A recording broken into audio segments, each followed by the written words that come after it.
And so I was like, we got to pause here. I got my interview with TMZ, and that was like my only American press. Yeah. So I was like, I'm doing this interview. Yeah. And I set that up with TMZ. Like they had hit me up personally, and I was like, of course. And so we're doing the interview. Well, I'm getting ready to go do the interview, and so I walk down. I'm in a hotel, so I walk down a little hallway, get somewhere quiet, and getting ready to start up with them. The publicist for that's handling the Miami portion comes running down there, and she's like, "Wait, wait!" I'm like, "What?" She's like, "You can't do the TMZ interview," and I'm like, "What are you talking about? I'll be damned. It's the only American press I'm getting." Yeah. And she's like, I know Lionsgate just called. They said nobody, like they're putting the silence on everyone. And I'm like, what are you talking about? She's like, yeah. So apparently Jada Pinkett just came out and like said something toward the movie. She's bashing the movie. And so Lionsgate doesn't want anybody answering any questions about that right now until they figure out how to deal with this. Yeah. And I was like, well, I'm not a moron. I know how to walk around, speak around things and, be intelligent about it. So it's safe. Lionsgate isn't trying to get me any, American press. This is the best I got. I'm going to do the interview. Yeah. So she was just like, I was like, I'm calling him now. Yeah.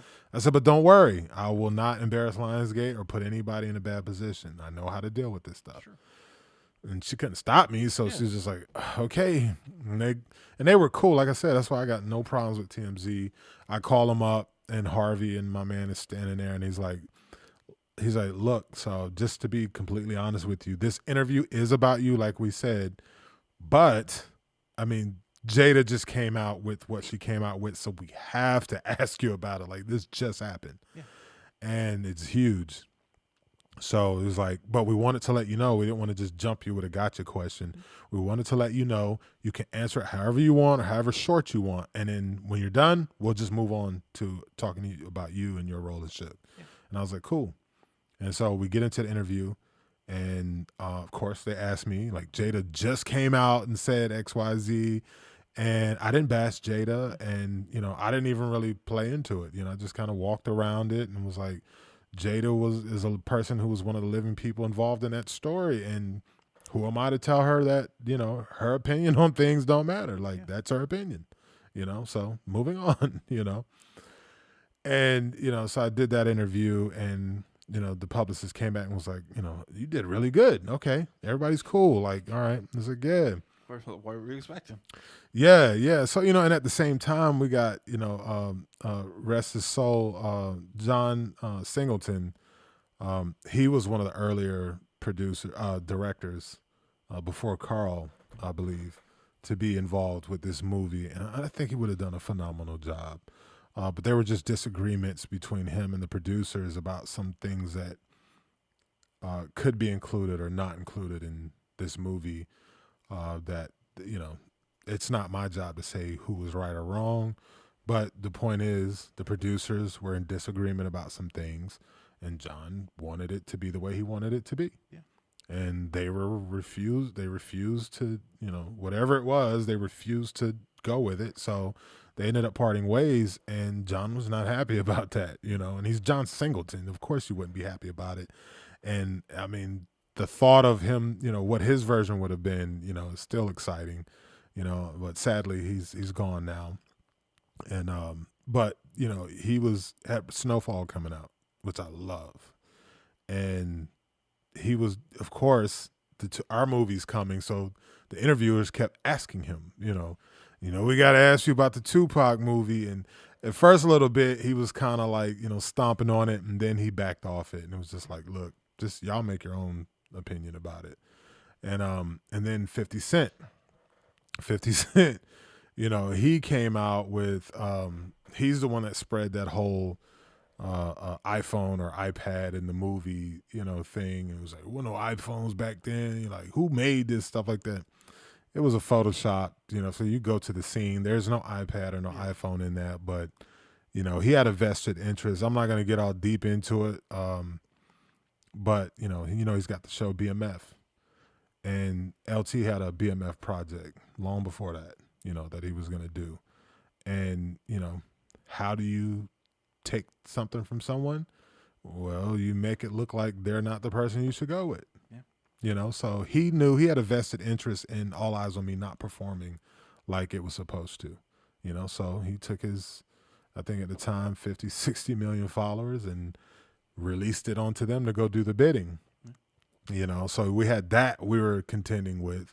You know, these are like how I'm dropping y'all like some Hollywood politics, you know, going on. So, you know, so then you had him attacking it, and then Jada dropped the bomb on us, you know, on the release day. And it was really shitty because the scene, she didn't even really she never specified like the whole movie was a problem or whatever. It was the scenes with her, you know. And the sad part is I do know this for a fact, and I don't even know if I'm supposed to talk about it, but oh well. But that scene, the main one she was talking about with Tupac reading the poem for Jada to her on the dock by the lake in the movie, you know, how it didn't happen. Very true. It did not happen that way. She didn't even know about the poem until after he was dead. Yeah. But that wasn't the point. Everybody involved knew that, you know, that wasn't accurate.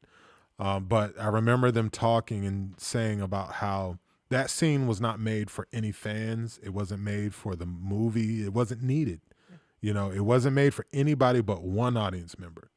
And it was literally their idea was that in previous interviews, Jada Pinkett Smith had mentioned multiple times how she never got to properly say goodbye or get a goodbye from Tupac.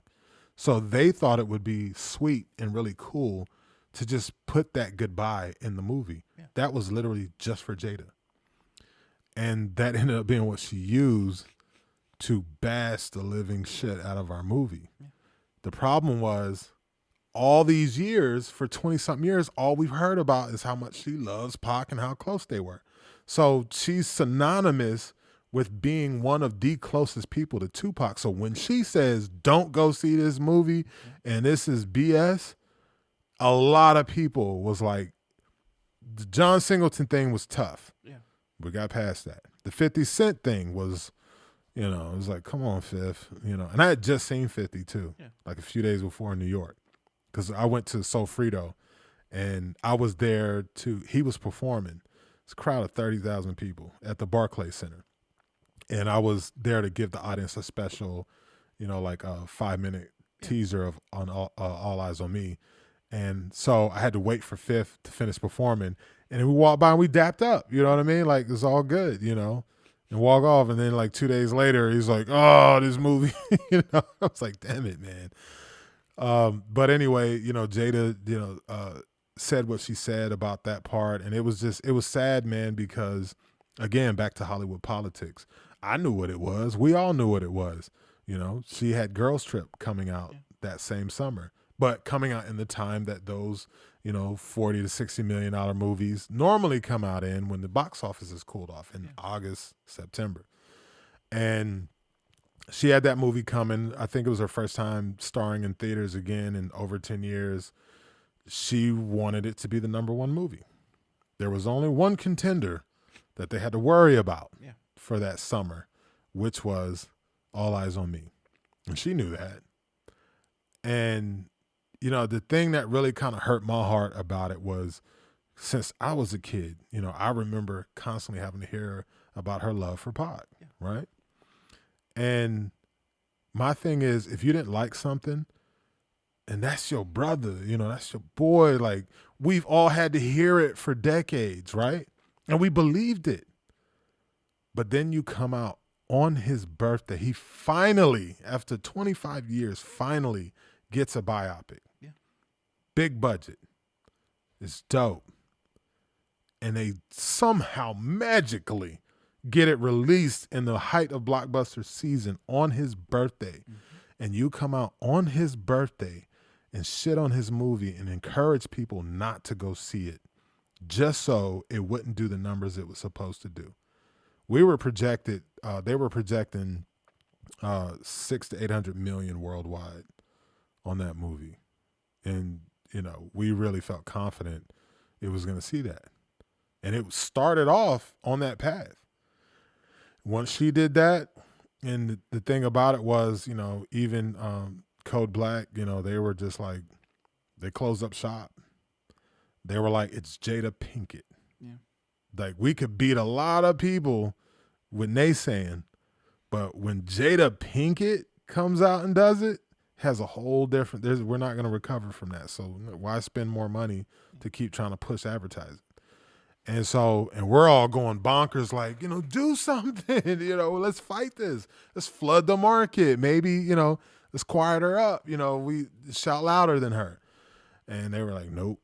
You know, they shut it down. They shut promotions down, you know, and there was like, it's taking a 70% drop. Like, movies don't recover. It went down to metrics at that point. Yeah.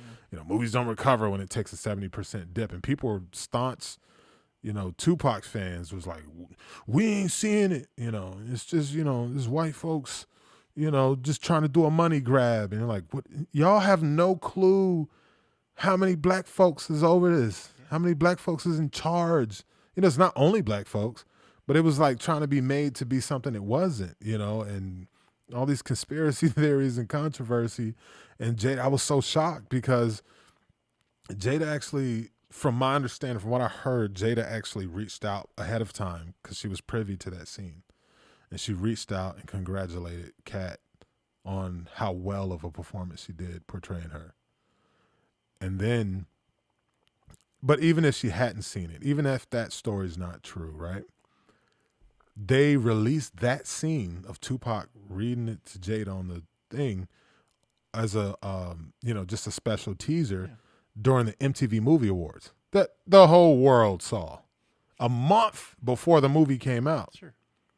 But she waited to his birthday to act like she had never seen that. Mm-hmm.